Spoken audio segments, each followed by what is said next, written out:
Good morning, everyone. Welcome to the Clackamas County Board of Commissioners, issues and updates on October 3rd, 2003. Administrator Gary Schmidt, what's first?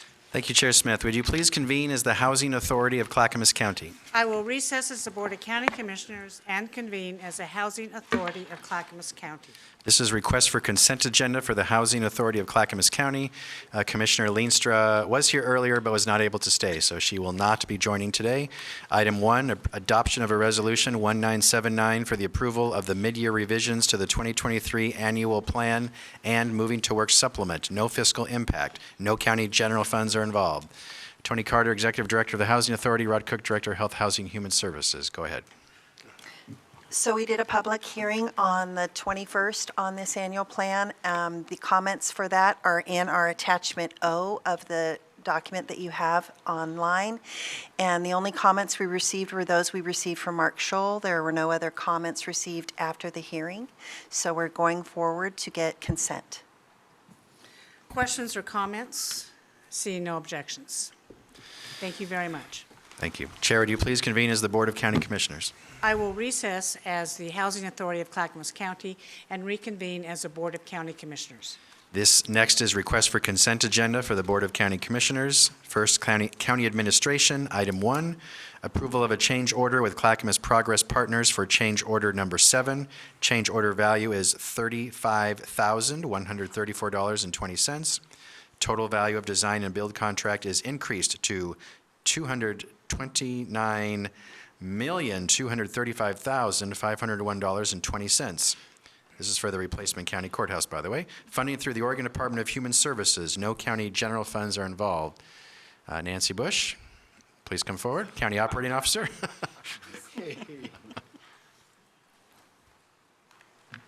Actually answering any question about the courthouse. All right, thank you. So sorry. Nancy Bush, County Operating Officer. So the first item is a change order with the Clackamas Progress Partners. This change order is for a little over $35,000, and what this is doing is DHS, Oregon DHS, wants some changes in the courthouse, and I said we would not pay for them. So they said they wanted them and they would pay for them themselves. So this change order adds those design changes that they have for their space. And this is the State of Oregon DHS. This is the state of Oregon. And we are required to have a state partner in the county courthouse to receive the 50% match, correct? That is correct. Any other questions or comments? Seeing no objections. Item 2 is related to Item 1. It is approval of a Clackamas County Courthouse change order cost agreement with the Oregon Department of Human Services for courthouse change order number 7. Agreement value is $35,134.20. Funding through the Oregon Department of Human Services. No county general funds are involved. So this, as Gary said, relates to the first item, and this is the agreement that DHS is signing to say that they're paying for the changes. Okay. Any other questions? Yes. I just want to clarify, Gary, it came to my attention that there's some people, I don't know if they read the packet, but there was maybe a misunderstanding, perhaps, that there were cost overruns. I emailed you about that, or there was a budget overruns or project overruns. You indicated to me that's not true. Could you just speak to that, please? Yes, it is not true, and I will ask Nancy to clarify as she's the project manager. Yeah. Please. So yes, that is not true. Many times, less now because we're getting through DNC, I've asked, it's like, does this change any of the costs related to the courthouse? We do have no cost change orders for, and examples of that is like one of the pieces of equipment that go outside for like electrical had to be moved for certain reasons, so that's a no cost change order. There's no cost change orders because we had offices set up a certain way, and they're like, well, we want offices set up this way. So those are no cost change orders. We have had those. As you know, we have had some credits coming to us. We're going to have some more credits coming to us as well. And inside those credits, there are some things that we do have to cover, but they are being covered inside of the credits that we're receiving. Does that help? Okay, thank you. Yes, so this is not an increase in the, It is not. so at what point do these, do we say no to the changes, for instance, in what DHS wants on the internal configuration of the courthouse? So this there a is, time we this say, is We it. can't do this anymore. We can't because we're at 100% DNC. What? We're at 100% design and construction. Yes. Which means we can't change it anymore. Okay, so we're past that point. We are We're past that the point. no return This on is it. Okay, We thank waited you. until we got to this point. This All is right. it. Seeing no objections? Thank you. All right, thank you. Next, Juvenile Department, item 1, approval of a personal services contract with Volunteers of America of Oregon to provide community monitoring services. Contract not to exceed $982,689 over 3 years. Funding through the Oregon Health Authority. No county general funds are involved. Christina McMahon, Director of Juvenile Department. Go ahead, please. Good morning, Chair Smith, Commissioners. Christina McMahon, Juvenile Department Director. The first matter that I have here before you is to have a 3-year contract in place with Volunteers of America.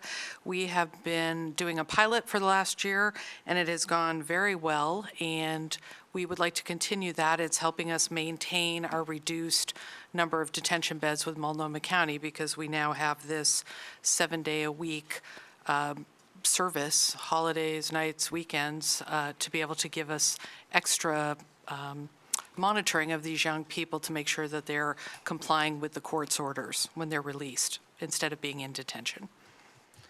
So I would ask your approval to have this placed on the consent agenda for this week's business meeting. Commissioner West? Thank you for being here this morning. Have we had any outlier or instances where, because a young person with criminal behavior became an increased safety risk to the community instead of being in detention? I don't think it has to be a percentage of, I mean, it only takes one really bad instance to really shed light on whether this is working or not. Have we had any major instances this board should know about where community safety could have been improved if the young individual with criminal behavior was in custody instead of in the community? Yes, actually, we keep stats. The performance measures that we have with this contract are really based on two things: that while youth are participating in this program, they are not reoffending, committing new crimes while they're in this program, and that they show up for court, which obviously when you're in detention and you're being securely transported to the courtroom, you tend to show up for court. So those are the two main criteria for this program, and we have had no issues other than, I believe, one young person had a technical probation violation while they were participating in this program in the last year, but it wasn't involving committing a new crime. So we're actively monitoring this, so we're very happy with the outcomes. Who makes a decision on whether or not a child should be released into a community program like that versus being in detention? Is that solely by the judge, and how is that decision made? Well, when young people come into our juvenile intake and assessment center, we do screenings. There's statutory criteria for who we can actually place in detention. We see a lot of young people that law enforcement bring to us that aren't even statutorily eligible for detention, and we release them. If we keep a young person in detention overnight, by law, they have to appear in front of the juvenile court judge the next day, and then the judge makes the decision as to whether they remain in detention, or sometimes they will order a young person to go into this program. So they cannot participate in this program unless the judge reviews the statutory criteria and makes the ruling as to whether or not they can be in this program. Is it your opinion that this does not increase a risk to public safety, this program? Yes, Okay, thank you. right. It is. Any other questions? Seeing no objections? Item 2, approval of an intergovernmental agreement with Clackamas Educational Services District for Youth Workforce Innovation and Opportunity Act. Grant funds for partial funding of an education and employment coordinator. The agreement value is $43,000 for 1 year. Funding is through the Clackamas Education Services District. No county general funds are involved. Yes, thank you. Thank you, Gary. I would ask that this item be placed on the consent agenda as well. As the staff report says, we've been doing this for 12 years. It's been a wonderful partnership, helping young people get the job skills and the educational completion or engagement that they need to stay out of trouble and end up being contributing members of our community. So this has been a really successful partnership with the ESD. Commissioner Schrader. Yeah, so my question is about the process. So I'm assuming this is money that is given to the local workforce board, who then grants it to the ESD? Yes. And then subcontracts it out with you? Okay. Exactly. So it's actually the ESD providing the service with the WIOA dollars that has to go through our workforce board? Okay. Yes. All right. Thank you. I Yeah. just wanted to This is clarify. partial funding and as the other partial funding from the ESD. Right, it's partial funding. We used to only be able to employ a part-time person, and then several years ago, there was such a demand for Yep. this service, and we were having such great outcomes with it that we decided as a department to make it a full-time position, because there was such a need. Fantastic. Seeing no objections, thank you. Item 3, approval of a personal services contract with Latino Network for the school-based screening, brief intervention, and referral to treatment program. Total value is $975,000 over 3 years, funding through opioid settlement and federal funds. No county general funds are involved. Thank you. Yes, I would ask for this agreement to be put on, this contract to be put on the consent agenda this week. We are in just the start of year 2 of this pilot program. We have used federal funds, some leftover grants that we had to fund this, and then recently we were given access to money from the opioid settlement. We are also, this board approved us applying for congressionally designated funding, and we are waiting to hear whether or not we will get that. So those are the funding streams that are currently paying, the federal grants are currently paying for it, and we're hoping we will be awarded the other funding in the future, so. Commissioner West? I learned about this program when I first met with you, when I was meeting all the different departments in the county as a new elected. This program is fantastic and totally fits within our value system. And I think we should pay attention to this, commissioners. This program is worth championing and talking about. It really does a great job, and it totally fits within the prevention piece within a recovery model, and it's doing good work. And so is there any plans to expand this to other high schools beyond Gladstone? Because this is a really important program that I'm really excited to see is getting some success and really helping kiddos and their families. Yes. Well, we only have the funding to expand it into the middle school. Right now, we have been, in the first year, we only had the high school. So the plan, depending on what the funding level is, what we anticipate the funding level would be, would only allow us to expand into the middle school from the high school.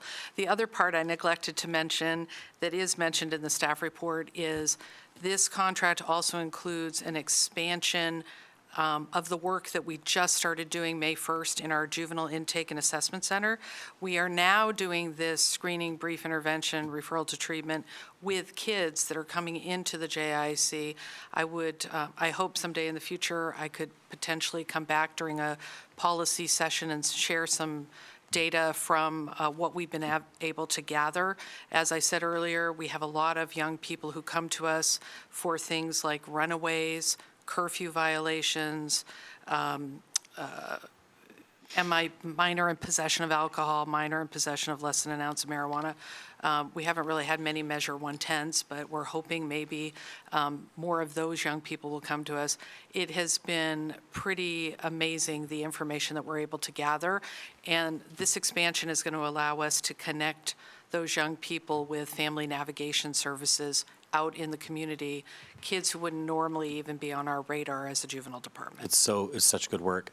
I think that'd be important for the board to hear. I don't know if the board is open to bringing that forward, but I have just been really impressed by this work, and I hope it can expand further. Thank you. Thank you. Okay. Yeah, thank you. Commissioner Scholl? Yes, Christina, this program with Latino Network, does it extend to all students at the high school?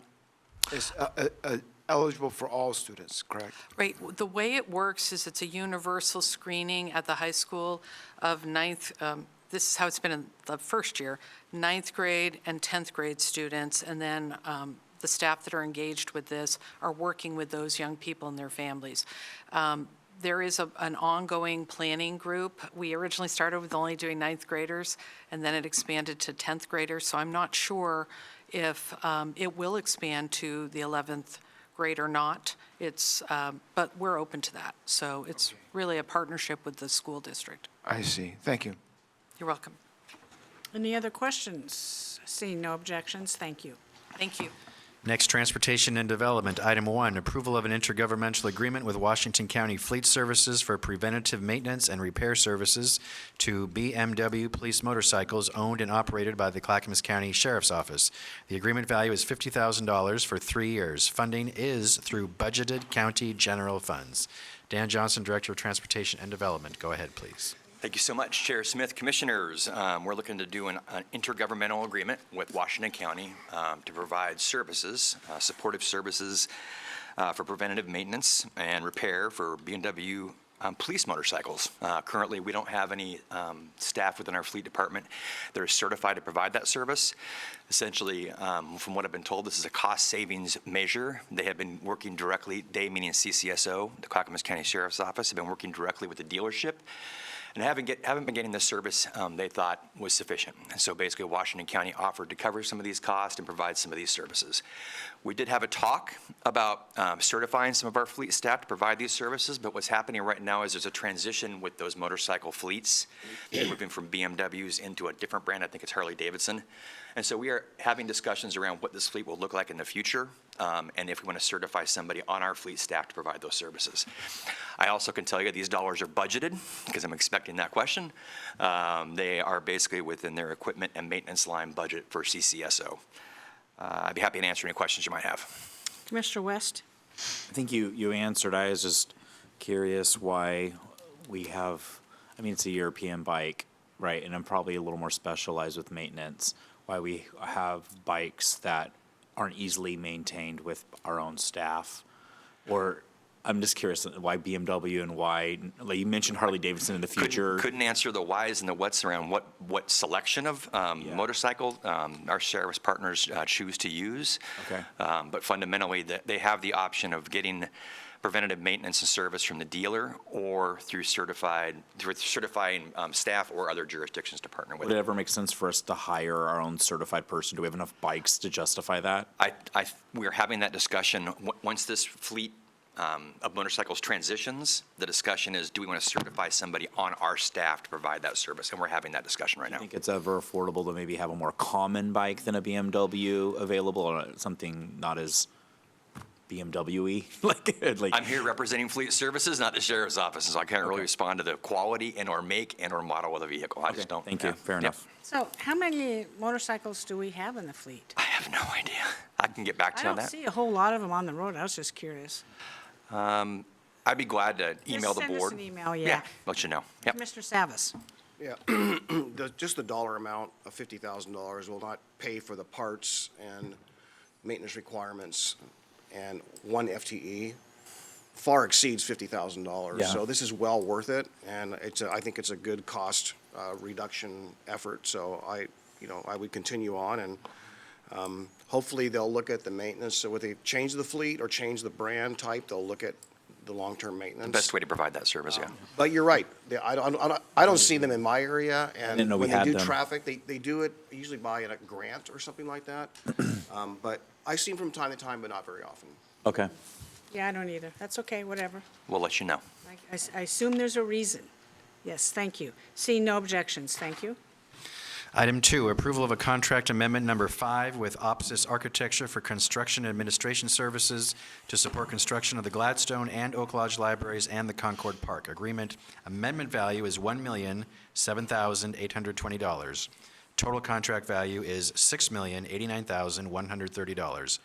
Funding is through $347,136 in county ARPA funds, $338,113 from prior year Oak Lodge Library District distribution, $16,358 from Gladstone Library beginning fund balance, and $306,213 from North Clackamas Parks and Recreation District funds. No county general funds are involved. These amendments, or these services aren't foreign to you. We do a lot of this work when we do construction of our various road projects we have throughout the county, and I want to make sure we're clear to not only the board and the public. This estimate was included in the original pricing that was approved by the board. There's no additional funding request here. Essentially, this is a contract amendment for Opus, which includes construction administration services needed to build both the Gladstone and Oak Lodge Library. This amendment also includes services to support construction of the Concord Park. This amendment was included in the overall approved project budgets for each of the libraries and North Clackamas Parks and Recreation Districts. There's not any additional revenue requests.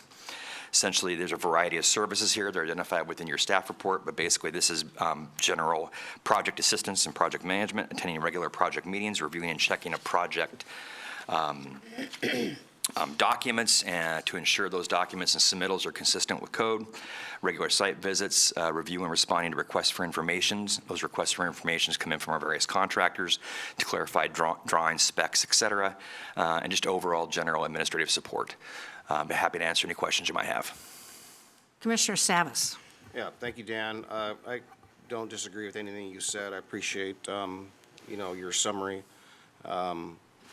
OPSIS is also assigned, or has been assigned to the Concord building, the community center building. So that's not mentioned here. I know it's separated, but I want to make sure that OPSIS still is in charge of that, and maybe one of you, Gary, could give us just an update to make sure that thing is, the community center project is still going forward.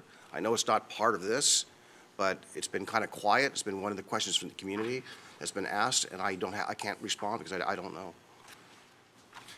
He's correct. OPSIS is the contractor for both, right? Correct. Yep, for the Concord project. The Concord project is still moving forward, and you have been briefed on that, commissioners, at your prior NCPRD board meetings. The massive construction is not moving forward until we identify funding, which that we need to come back to the board for you to discuss funding options. Okay. All right. Any other questions? Seeing no objections. Thank you. Great, thank you. Next, Health, Housing, Human Services. Item 1, approval to apply for a grant for strategic healthcare investment for transformation funding. Anticipated value is $3.5 million over 3 years. Funding is through CARE Oregon. No county general funds are involved. Rod Cook, Director of Health, Housing, Human Services. Go ahead, please. Morning, Commissioners. The Strategic Healthcare Investment for Transformation, also known as SHIFT, program is a new investment in, in changing Oregon community mental health care services so that people with mental health needs are at the center of care delivery.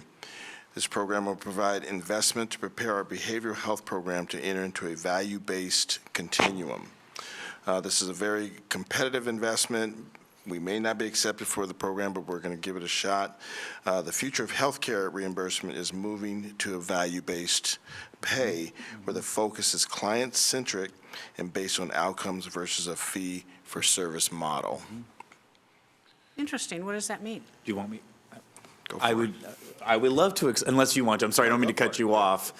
There has been an absolutely necessary shift to where we don't treat patients like they're on a conveyor belt, and we don't treat them. We treat them more patient-centered and individual, and we get paid and reimbursed based on good health outcomes, which is supposed to incentivize the healthcare providers to provide a more holistic, patient-centered care instead of something where I prescribe this and I get this back in return for fee-for-service, where it's very much more based on the overall health outcomes of the individual patient. It's a patient-centered model. I'm very passionate about this. This is exactly the modern and right way to go in healthcare. Wow. Great. It's very interesting.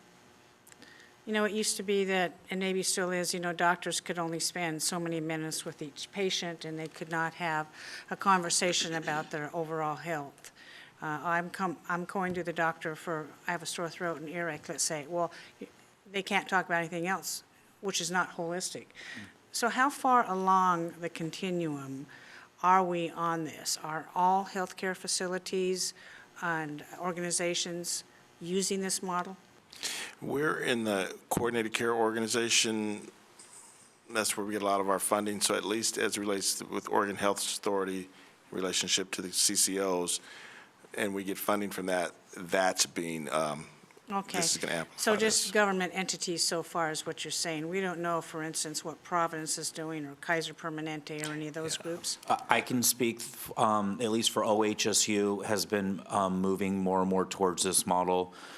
So for example, you might have a physician just order every single lab or treat you like any patient with a heart condition and it be less tailored. This is about more tailored health care that provides better overall health outcomes.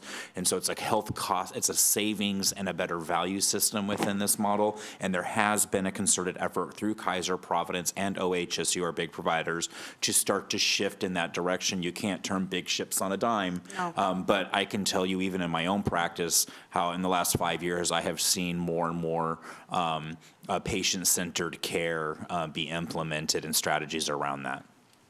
Good, interesting. Thank you, Rod. Seeing no objections.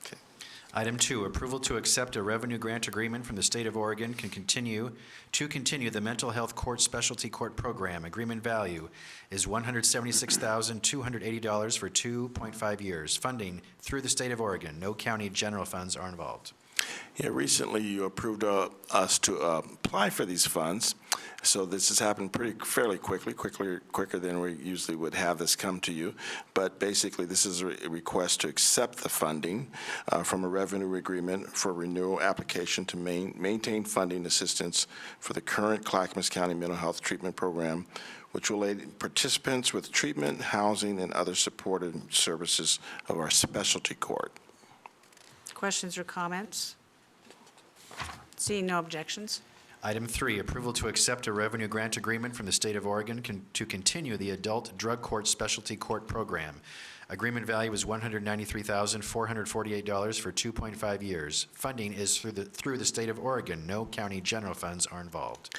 Very similar here, but this is our adult drug treatment program, which provides participants with treatment, housing, and other services to support the operation of these courts, which offer alternatives to jail, court-directed monitoring, and mandatory treatment for drug abusers and mental health patients.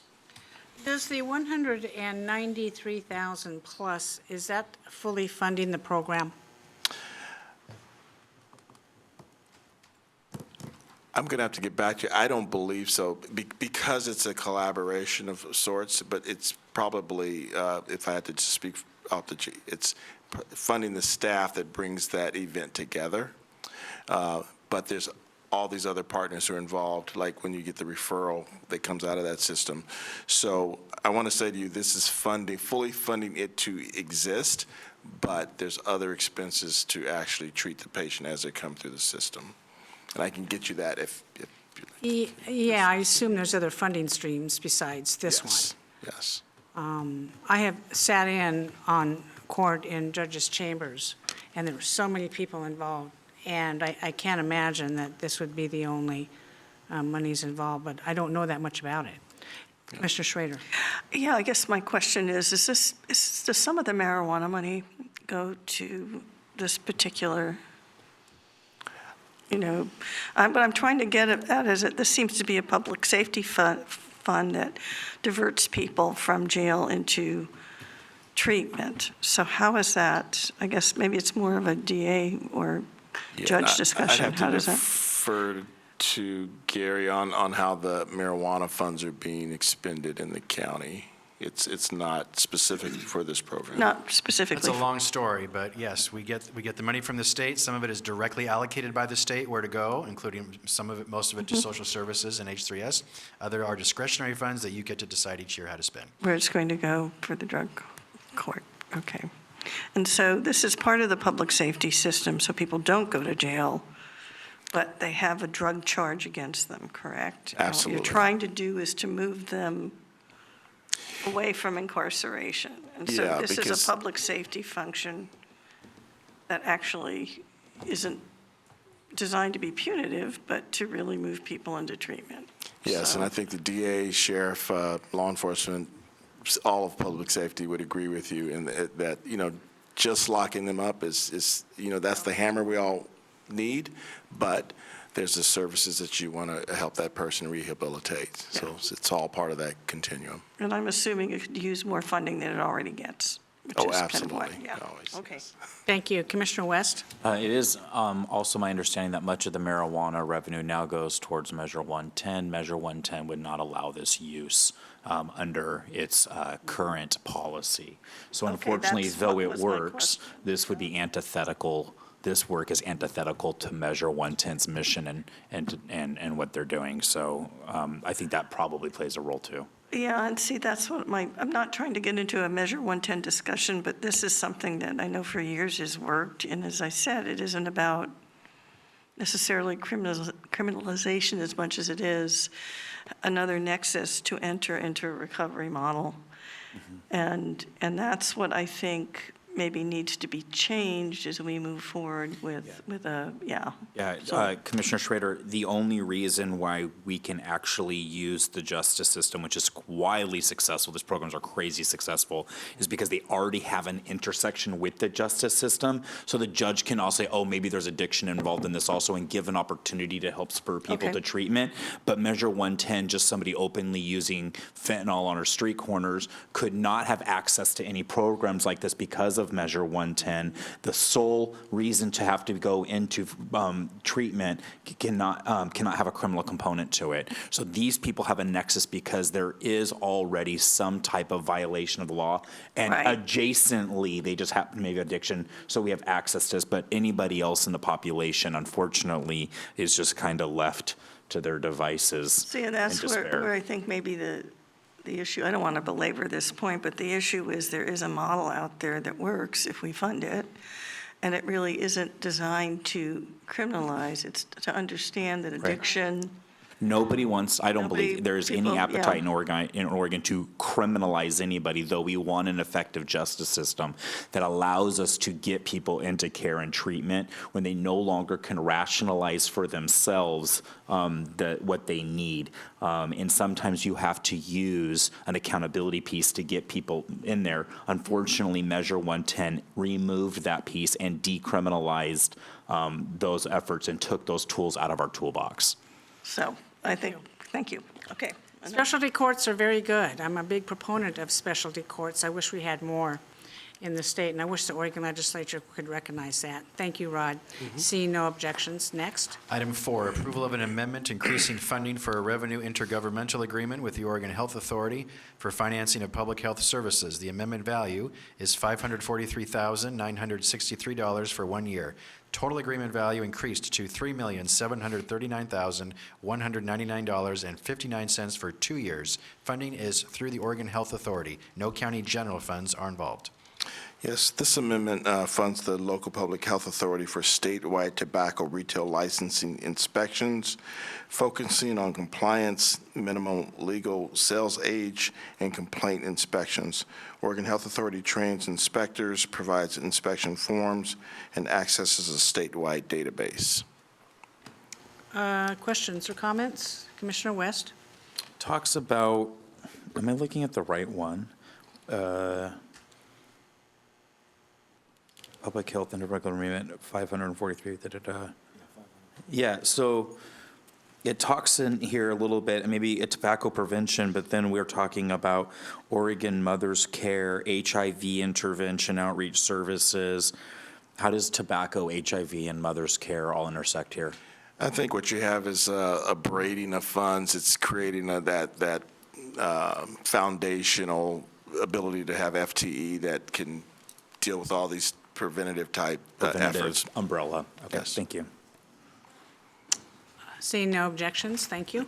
Item 5, approval of an amendment increasing funding from an intergovernmental agreement with the Oregon Health Authority for the financing of community mental health, addiction treatment, recovery, and prevention and problem gambling services. The amendment value is $21,875 for 6 months. Total agreement value is increased to $20,303,139.35 for 2 years. Funding is through the Oregon Health Authority. No county general funds are involved. This is really about the $21,875. It's additional money the state found where it passed through to this nonprofit. So the state-aided funding for ESA, or early psychosis program, that we contract directly with LifeWorks, the only evidence-based provider in the Tri-County, and so they deliver all required reporting directly to OHA. So this is really, the state found some additional funding. We passed money through to LifeWorks to do this work, and this is us. This would give them the additional $21,000. And they do. So if you have a teenager who's starting to show mental health issues, they would go in and do the assessment of that child to see if they have a full psychosis. Questions or comments? Seeing no objections? Item 6, approval to apply to the Oregon Department of Veterans Affairs for a grant for county veteran services operations. The agreement value is $1,126,538 for 1 year. Funding is through or from $273,069 from the Oregon Department of Veterans Affairs, $171,235 in H3S restricted fund balance, and $682,234 in budgeted county general funds. Yeah, so this one, this is a request for approval to apply for this grant to support County Veterans Services Office, which provides veterans with disability pension, VA health care, and other military benefits. So basically, it's only, the grant we're asking for is only the $273 that you see there, but you already, as a board, invest in the Veterans Office in its existence. So those, all the dollar amounts that you're seeing are what you have created, and because you've created the Veterans Office, we can apply for these additional dollars. So we're leveraging dollars is what we're doing. Commissioner Schrader. Yeah, how many CVSOs do we have now? How many? How many officers do we have now in the program with veterans to provide the services? How many SVOs you asked? Yes. I'll bring Brenda up to the. I mean dais. VSOs, I'm sorry. VSOs, it's VSOs. Sorry, I had too much coffee. Okay. Good morning, Chair, Commissioners. We have 3, and at the end of the month, we'll have 4. We just hired for a vacancy. 4? 4, yes. Commissioner Schrader, you want to continue? No, that's okay, I just wondered. Okay, seeing no objections, thank you. Item 7, approval of a board order approving an updated Social Services Title VI Civil Rights Plan for Transportation Programs. No fiscal impact, no county general funds are involved. The Social Services Division gets federal transit funds via the state of Oregon for transportation initiatives such as the Mount Hood Express and the Transportation Reaching People program. The Federal Transit Administration requires that all recipients of federal funds complete a Title VI civil rights plan specific to transportation programs to comply with federal law. The Civil Rights Office of the Oregon Department of Transportation has authorized the revisions. It includes new contact information, equity statistics, removal of fixed route service standards, no longer required by the state, and updated website links. So this is kind of just a, I should say, we're just updating a few edits here and there. It's not any major changes in what we're doing. But it's basically to say if you're trying to get a ride on our bus, we won't discriminate based on anything. Okay. And so. Good. Questions or comments? Chair, just one, might be the right time when the regional transportation people, including myself and, I think it was Chris Lyons, attended the JPAC trip to Washington, D.C. when we visited the U.S. Department of Transportation. There was quite a bit of time spent when we asked the question, what can we do to enhance our ability to win contracts for transportation projects, all types? And this issue of the, civil rights plan and so forth, all these issues related to Title VI and others were part and parcel of a minimum requirement for all applications for transportation projects. So we were made aware that hey, put more emphasis on it. I'm sure that this reflects that emphasis. Okay. Seeing any objections?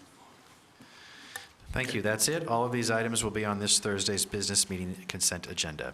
Gary, before we go forward, I have an email answer to one of our questions from Dan Johnson. There are 5 BMW motorcycles in the operational fleet. The Sheriff's Office has purchased an additional 5 Harley-Davidson motorcycles that are currently being equipped and will go into operation to replace the BMWs in the upcoming year. Both motorcycle brands require certified mechanics that we don't currently have. We are considering training our staff to handle this work in the future. Thank you very much, Dan Johnson. Yay! So fast. Go ahead, Gary. Next item, Stafford Childs Roundabout Project Workforce Objectives. There's a memo in your packet. Dan Johnson, Director of Transportation and Development, will present, and he'll be assisted by Mike Besner, Assistant Director.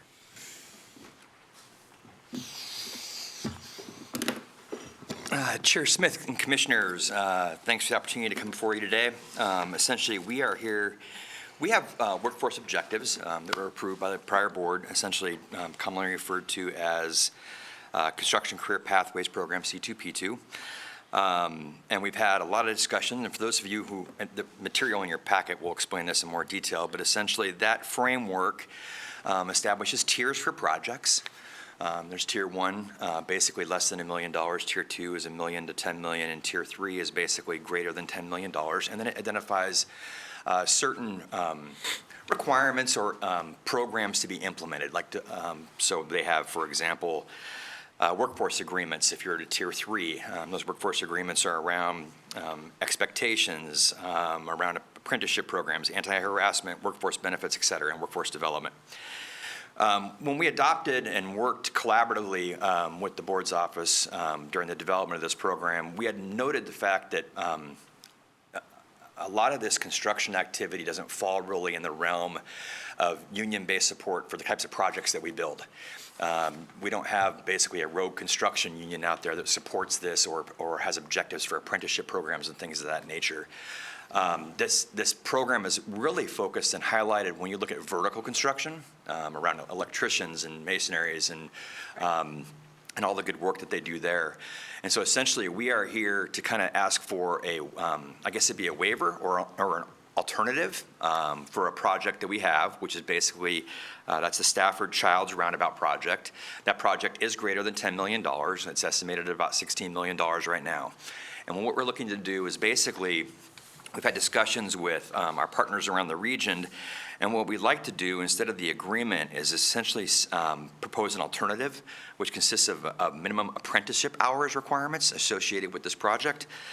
We've talked to Oregon Department of Transportation, who has a lot of experience in this area, and they've recommended basically requiring approximately 2,000 apprenticeship hours for this project, based on their experience. So to do that, we would request from you this approval of this alternative path forward for this particular project. We've given you kind of an estimate. We're estimating about $45,000 for this apprenticeship work. It's good work. It gets people into the field. It allows, it will be basically a bid item when we put this out to bid for any contractor or bidder to reply and respond to. You may see some contractors that already do this apprenticeship program and some that do not, so that number may vary. But again, we're estimating about $45,000, which isn't a lot for a $16 million project. So we're just here today to kind of get the board's blessing on that or answer any questions you might have about this proposal coming forward. Commissioners, Commissioner Savas. Yeah, well, thanks, Dan, for the presentation. I support this, and I understand, there's a huge labor need out there for qualified help, and apprentice programs are where it all begins. So I think it's a modest amount of money relative to the size of the project, and I support that, and, give it its blessing. But I think it's worth noting that, a number of industries are really suffering from not having available help, qualified help. And this will, something that Commissioner Schrader has also been quite interested in. So I appreciate it being brought forward. Thank you. Commissioner Schrader. Yeah, I also support this because, again, it's an apprenticeship program, so it's getting people into the workforce, which is kind of what I think it's a great return on investment to get apprentices for $45,000, get them started into a work career pathway, and then continue to have, hopefully, real prosperity as they move into trades. And again, my personal experience is I have two sons that are in the trades, and they are doing extremely well. So it's a great way to get people good jobs. 2,000 hours seems like a lot of hours. And this is kind of an unfair question. Do we know how many hours are going to be involved in this project? I mean, how did you arrive at 2,000 hours? So, Mike Besner, Assistant Director. We actually reached out to ODOT and said for this kind of project, it's not unusual to have this in a federal aid project. And so we asked them for a project like this, what's a number you'd recommend? Because we don't know. And they Right. came back and said they actually had a hair over 2,000. We said, we'll round it to 2,000. Okay, yeah. If you think about it, it's about one full-time employee on a project that'll have a whole bunch of people working on it. Okay, over time. Yeah. Got it. And we're anticipating this project will take how many months? Do we know? It's probably about a year and a half would be maybe. Interesting, because they just did a roundabout in Malala, and it was 2 to 3 months, but obviously this one's different. Yeah, this one's a little more complex. Okey doke. Is it like the one that ODOT just did that I have to drive through every day? When they closed the whole road, yeah. Yeah, that was, All right, Commissioner West? So we have an individual that wants to go through the apprentice program. Do they receive any additional credit for this? Is there additional opportunities for them to build? How does one look like from stage one to apprentice to building forward in their career? Are we involving any educational systems at all? Like, do they get, I'm just trying to like. Operationally, how does it work? Yeah. Yeah, so fundamentally, the purpose of the programs like this are to create a skilled workforce. And the problem that you have in some of these more specialized trades, how do I get in the door to then develop the skill and the understanding of the work, to then build my resume to get future work? Yeah. And so fundamentally, this would be operated by the contractor and their responsibility to implement it. It can take a variety of different forms. I can't tell you if that contractor has connections or links to certain educational facilities, but I can tell you that the opportunity, we're dealing with this right now, my son's in construction management, and the fact is, you've got to get your foot in the door with some experience to build the resume to then get a subsequent job. And this is that step in the door. Yep. Is there an opportunity for the community college to give college credit for apprenticeship work like this? It would be, the way we're setting it up, it is, as Dan mentioned, the contractor's deal. So they're going to be finding the apprentices, and I think those details are beyond the It's like scope all of what in-house. we envisioned. Okay, thank you. Gary, do we need a motion? Yes, please. Commissioners, I will entertain a motion. I think it's on the bottom of page 2 under options. Is that correct? Yes. Option 1. I am trying to find that motion right now. I move that the board allows for revised C2P2 workforce objectives for the Stafford Childs Roundabout project to require approximately 2,000 apprenticeship hours. Seconded. Commissioner Schrader has moved that we revise the C2P2 workforce objectives for the Stafford Childs Roundabout project to require approximately 2,000 apprenticeship hours. And Commissioner Scholl has seconded that. Now, it could go over if the project takes longer. It could be more, okay, approximately, so we're okay on that. It'll be 2,000. We're going Okay. to put that as the quantity. Yes, but it goes over. You're not going to have to come back and have us do this again. Thank you very much. Further discussion. Tony, would you please take the poll? Commissioner West. Aye. Commissioner Scholl. Aye. Commissioner Schrader. Aye. Chair Smith. Aye, motion passes 4-0. Thank you. Gary. Thank you. Next, Advisory Board and Commission appointments. Tony, go ahead. The Historic Review Board staffed by Planning and Zoning Division currently has 5 openings on their board due to 3 term expirations and 2 resignations. Through a recruitment process, 22 applications were received. Wow. That's great. Wish all our boards had that kind. Yeah. The recommendations are to reappoint Paul Edgar to a third term, and to appoint Cherie McGinnis Kennemer to a first term, Megan Oldenstadt, Pam Kreklow, and Rick Cook to first terms. So move. Second? I'll second. Okay. Commissioner Schrader has moved that we appoint to the Historic Review Board, reappoint Paul Egger and appoint Rick Cook, Pam Krecklow, Megan Olenstadt, and Sherry McGinnis Kennemer to these positions. Commissioner West has seconded that. Any further discussion? Yes, Chair. Yes, Commissioner Scholl. Yeah, I'd like to just make a comment to thank these 5 people. They're people who always come through to serve the county, and it's very much appreciated. They sure do. Great. Yes, agree. I refurbished a 1900s home as well. You end up buying it over and over and over, so it's quite a laborious project. Thank you. Tony, please take the poll. Commissioner Scholl, Aye. Commissioner Savas, Aye.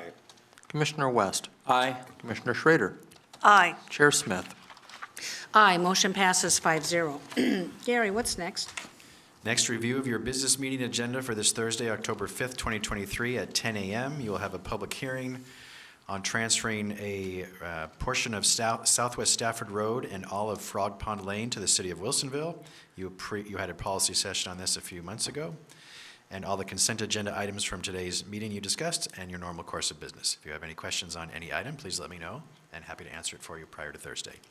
Final item today is Commissioner Communications. Commissioner Communication, who wants to go first? Commissioner Shaw. I'll be happy to. Thank you. Sunday, I had the privilege of being at the ribbon cutting for the new Bell Avenue that comes out of the new high school around to Highway 26 across from Fred Meyer's. It's a beautiful project, and thank you to Major Pulliam and the City Council of Sandy for your hard work on that. It's going to open up a lot of acres for commercial development. It's going to be a real stimulus to the city of Sandy, and it's going to help people get home at night and avoid some traffic. Thank you, Sandy City Hall and Mayor Pulliam, for that. Also, this afternoon, I'll be down at the Hopkins Demonstration Forest for a look-see. And I look forward to that. I'll let you know about how that worked out later on in the week. Thank you. Thank you, Commissioner Shaw. Who wants to go next? Well, I'll go next, if that's okay. Just one thing, I did attend the local Lip Sync, which is the local Public Safety Coordinating Council. It was kind of a retreat meeting. I got there at about 11, stayed till about 2. It was a great meeting. It was great to be there. I wish I could have stayed for the entire time. I couldn't, however, but I just, our DA was there, Sheriff was there, our folks from Melissa Earlblom, who's from the Justice Center was there. Our folks from Juvenile were there. It was just a whole group of folks who are interested in public safety and how they can revitalize, how they're doing their work and why they're doing work. We did go through the history, and it is required by the state of Oregon, to each county to have this organization. It does have a requirement for a commissioner to be there. Actually, Commissioner West is the liaison, but I guess I'm the alternate. So I went because you were doing something, you were doing a recovery housing model, I guess, down in Salem, which you'll tell us about. The other thing is that I really am looking forward to basically this week, I'm going to be looking at the grand opening of the Clackamas Volunteers in Medicine new clinic is going to be happening at Claremont Hall in Clackamas County. I know that Chair Smith has worked on this. I've been a longtime supporter of them. When my family physician, Mike Norris, told me that, he would like to see this happen. It is a group of volunteer physicians and nurses. It supplies medical care to people who would not have access, and it is a great opportunity, a great spot to locate it at the community college. And I'm assuming we're probably all going to be there on Thursday, the 5th. And also this afternoon, after this meeting, I will be doing a BEAD grant, which is the grant for, essentially for optic fiber in rural areas, and other areas to increase access for that. I'll be meeting with Nancy Bush and the head of our IT department to see what the missing middle looks like, to do a collaborative with all our local small business providers around the area that have actually formed a collaborative to expand internet access, and to get a sense of what we as a county can do to get BEAD money, to have this collaborative, see where their gaps are and see if somehow the county can partner with them to close those gaps so more and more people get the appropriate access they need to the internet. And that's all I have for today. Thank you. Thank you. Commissioner West, you seem Sure, anxious. I'll go. I had the opportunity, well, thank you, Commissioner Schrader, for helping me out there and standing in for me as my alternate. But I prioritized going to an AOC gathering. For those that don't know, AOC is the Association of Oregon Counties. We use a lot of acronyms, and Chair Smith is correct. We need to make sure we are clear with what how we use our acronyms. But so AOC is the Association of Oregon Counties. We had a really great gathering focused on health and human services and housing, but very much talking about addiction, homelessness, Measure 110. A common theme, regardless of ideological beliefs, was that counties and local governments are stuck with it, the problems, but were not included in the conversation.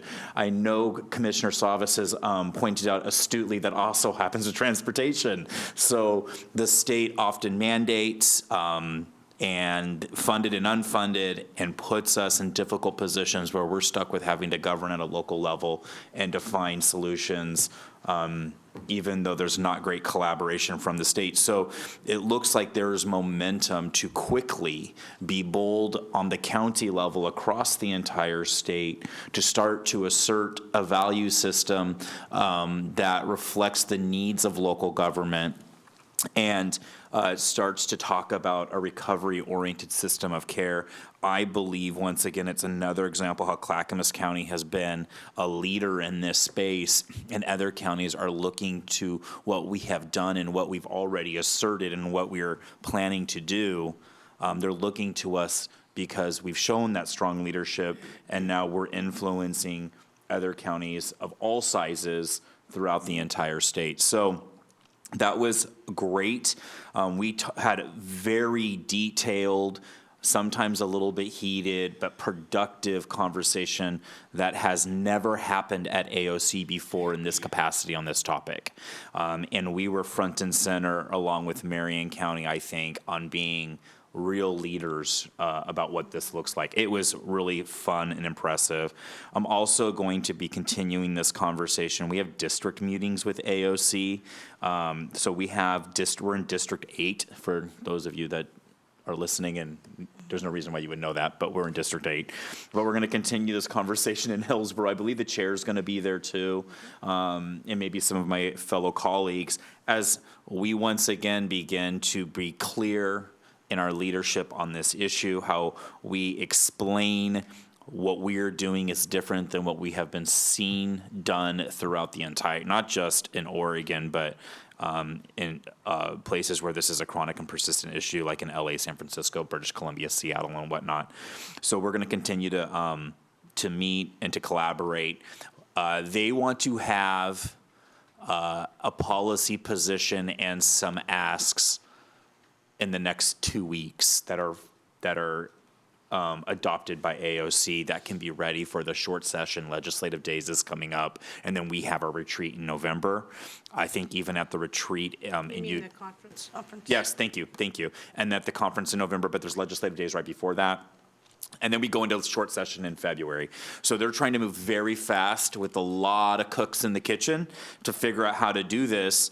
But everyone's really motivated to find that voice, where on the local level we can flex our voice and put pressure, not just on the governor, on the legislature, and Multnomah County specifically, our colleagues in Multnomah County and Portland, to stop abdicating their role and to start to really get to work and fix this crisis and make a dent in it. So eyes are on us. We have a big voice at the table, and it has been really exciting to see us be effective in that space. So that's what I'll be doing this week, focused on mostly, is working with our counties across the state to talk more about this issue that we have made a priority in our own county. So that's all I have, Chair.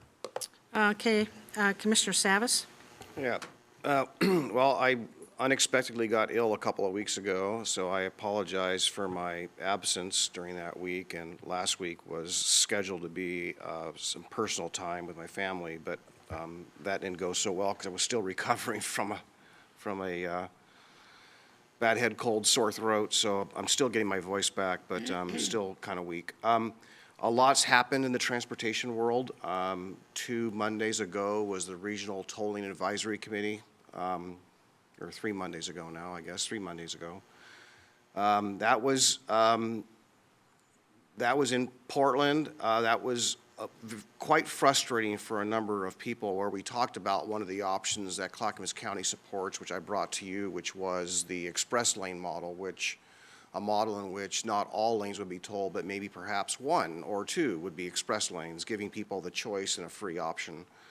That was attemptedly, I think, about to be dismissed after they made the presentation, but a number of us made the pitch to continue it further because it actually is a lot more information, a lot more enlightening. I don't think that ODOT really wants to do that, but apparently they are going to study it further. So that's one update out of that. There were some people, including Mayor Rory Biliostowski from West Lynn, who had his card up to talk about that, and he was cut short, as well as a couple other members. So it doesn't seem that these meetings have really changed much in the form of opportunity of discussion, which is really a big issue for us. But fortunately, some of our partners around the region stepped up and made that same point, so we still have somewhat of we'll say an organized coalition, but a coalition of sorts of like-minded people trying to do the best for our constituents. The other thing that was revealed was their low-income program. At its best, they figured that if 4% of the people participated in the low-income program, if all lanes are tolled, if it was 4% registration into that program, we would be the leaders in the nation in that. So essentially, the way that I would summarize it is that they're putting a lot of money, a lot of effort in this low-income toll program and touting it as a way to alleviate it when their own numbers indicate that is very likely to have much subscription, meaning people will just pay and not know or sign up for the program. So the impacts to families are poised to be more serious than we first thought. Last week, the Joint Transportation Committee Subcommittee met for the first time. That was a result of the governor's order of the pause. And I listened in on the meeting.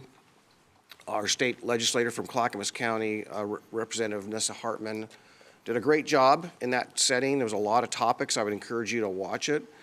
But also very indicative that some of the Joint Transportation Committee members, not the subcommittee members, but the co-chairs, at least one of them is quite adamant that they feel they've been working on this since 1991 and we should all have known about it, and it's marching forward. So it seems very inflexible. Despite the fact of what the governor's intent of the order was, it doesn't feel like there's much flexibility. We had a roundup meeting, a review meeting last Friday evening, and a whole bunch of other meetings took place. I was scheduled to be a panelist at the Tualatin Chamber 2 Fridays ago. Due to my throat illness, I was not able to be there, so Mayor Rory Biliostowski stepped in for me, or they asked him to, and he did. He did a pretty good job. I don't know if those of you caught the media, but the mayor from West Lynn, Mayor Rory Biliostowski, also was on the KOIN 6 KGW talking about how slighted or slanted the survey was. So it's been requested that we bring that to C4 Thursday night. I think that I support his concerns. I want to just publicly make that statement. I support Mayor Belistowski's concerns from West Lynn about that. We all have that concern, not just West Lynn. So my expectation is that Thursday night, there might be either a plan or an idea. I just want to just kind of gauge your support that what if we were to, some of the jurisdictions around Clackamas County participate in our own survey done in a way that's very balanced, so we can't be criticized, but did our own survey to somewhat challenge the results, which obviously the results are going to be biased by what ODOT's slant was. But I'll bring that back to you. Okay, I'm not making any or any commitments, but there is interest, so we'll be discussing that again on Thursday night at C4. I have a lot more, but my voice is fading, so I'll stop. Commissioner West. Commissioner Salas, I have a question for you. I just want to piggyback. I actually also support, I'll just say I do support the survey idea that you have. And I think I also agree with almost everything you said, but I just want a little bit of clarification if you could help me, because I know that an individual commissioner is not the position of the board itself, but you made a statement that this board supports express lanes. Can you refresh my memory on when we as a board, or was this before me, when we said we support express lanes? I have been skeptical of that. As you know, we've talked about this, but I'm not aware since I've been on the board when we have said yay to the express lane model. Can you help me, please? Well, essentially both. Thank you. That's a good question, and I actually appreciate the opportunity to put that on the table. So the board did send a letter at one point, which our staff, I would ask Kimberly, on your behalf to look up the letter that we sent to ODOT, many letters. But one of them said, please look at other alternatives, look at free lanes, and the express lane model may not have been specifically stated in that terminology, but the free lane concept with a tolled lane was an option the board supported, and we asked ODOT to look at it.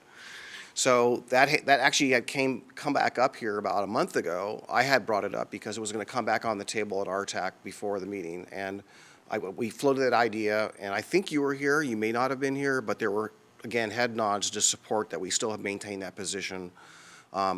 So I don't think it's going to go that way. And one other little tidbit last night was, I really didn't get a vacation, by the way. The only break I got was the unfortunate one of not having a voice, not being able to talk. But last night was the R1 ACT meeting. Travis Brower, who is one of the finance persons for ODOT in the upper echelon of management at ODOT, said last night in response to a question I had made, in lieu of tolling, what would it take to, how many cents of gas tax would it take to increase it to finish the I-205 project? Because that's still a board priority, right? Yeah. And the express lane model was another way to fund it, right? And instead of getting a direct response to that question, his response was, I'm paraphrasing, I did a back of the napkin analysis, and I included the Rose Quarter, the IBR, the Interstate Bridge Project, the Boone Bridge, I-205, a number of projects. And the back of the napkin number I came up with, we raised the gas tax 25 cents a gallon, that we could bond for all those projects. And I replied with, well, I basically replied essentially saying, 25 cents per gallon is a lower impact than the tolls you're proposing now. Yeah, it is. I'm not here to support 25 cents a gallon, but in lieu of, right, it's something that we ought to be talking about in the future. So I'll say this, I don't trust their current non-back-of-the-napkin methods, let alone ODOT's back-of-the-napkin methods, have zero confidence in that. I mean, I'm fine with looking at every option. If that includes an express lane option and we have that information, cool. That I think, but I don't know if the board has officially taken a stance that we would acquiesce and be okay with a deal that said, hey, we're going to give you an express lane model. Information gathering is different than saying thumbs up to it.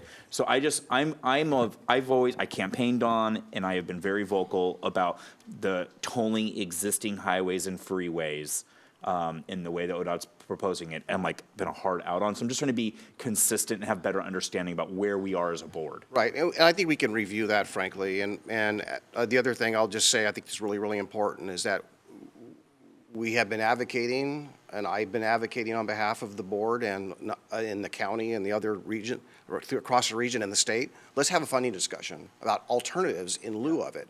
So this was a revelation last night to say that 25 cents a gallon would do it. The other thing that occurred, and which is part of the survey, which is part of the issue with Mayor Biliostowski, is that the survey was based on this choice of option 1, 2A, and 2B of how to toll I-5 and O-205. And what was revealed in the RTAC meeting 3 Mondays ago was that each of those zones in that area, would be up to a $6 toll each. Oh, my God. Okay? So there are situations where people live and go to work that going to work one way could cost some people up to $30 or more. One Way way. more expensive. One than way. I thought. One way. Yeah. So that is some of the stuff that's circulating out of there. So with all these changes in the last couple of weeks, I'm presuming that we will have a discussion amongst ourselves about how we posture and what we support. But the other meeting that took place yesterday was the joint AOC, LOC funding discussion, right. which we Yep. brought forward. Yep. Chair Smith was in the meeting when I made that motion. Yeah. It got approved by the legislative committee that day, and we had our second meeting yesterday. I think it's important to really quickly note that I hope ODOT's watching IP4's PAC because they're getting some real money in it now. And so there's real momentum behind IP4. This board has not taken an official position. But however, I think there's a high probability that the voters will have the ultimate say in this. And I guess that's just how our democracy works. Yeah, I would also add that, there has been very little opportunity for public involvement at the state legislature, at the Joint Transportation Committee. Even in these settings, we're not really having an opportunity for really substantial or for the citizens Totally right. to speak. So I think we're at a point where maybe instead of more public involvement, maybe our only choice left is voter involvement. That's right. Thank you. You had your light on. Are you- It's okay. Okay, well, thank you. I fully support IP4, and I think this board should take an affirmative position on that. I think it's important. I think we're not getting anywhere. If you read Trent Wilson's email regarding the legislative days last week and the Transportation Committee, who were supposed to address this, you will note that they're going to put it off and put it off and put it off until legislative days in February. So we're not going to get anywhere. And commissioners, we might want to take it up more sooner than later, just to let folks know that we're not being asked. And, having one lane should be totally free, okay? All other jurisdictions do that. I have traveled so many states in probably the last 3 years and gone through tolls, and you usually always get a free way to go. And on your maps, on your phone, your Google Maps, it'll show you toll road or non-toll roads. And it'll give you a calculation about how much longer it would take a non-toll road. A lot of times, it's not that much longer.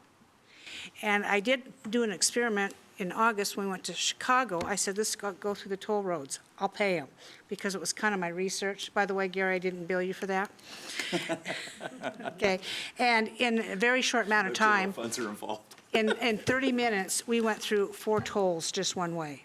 And so when you talk about the accumulative effect of tolls, it's very something. It's really something. Commissioner Scholl, I'm glad you're going out to the Hopkins demonstration forest. I was an original board member over 30 years ago when that was first formed, and you'll see a lot of the buildings that my husband built as a volunteer. And thank you. It's very important for that. I did not attend the ribbon-cutting ceremony, which is very important. Unfortunately, I was at a double funeral. Horrific, and it sure made me realize what's important for me going forward, my public service. And it just reminds me, commissioners, we get one opportunity to go through life. And I think it's important how we treat each other going forward and not necessarily assume the worst. And it was a nice opportunity for me to see a lot of old friends that I hadn't seen in a long time. They had a wonderful video of the life of these 2 individuals, a mother and son, an adult son. They died within 7 days of each other. Wow. So you can imagine what the family's going through on that. I'm not sure how I would react in that situation or how whole that I would be on that. But it's a good time, just a reminder of what's important in life and what's not important in life. I attended the Children's Center Gala last Friday, and it was packed. And they added, I think, see, did Brian tell me they added, I don't know, 5 more tables than they normally do? They were totally it was a sold huge out. one. I'm not sure how much money they ended up making on it, but it was a good time, and it was packed, and the program was lovely, and they really treated us well. It was out at the Oregon Golf Club. Seeing no further business before this commission, we are adjourned.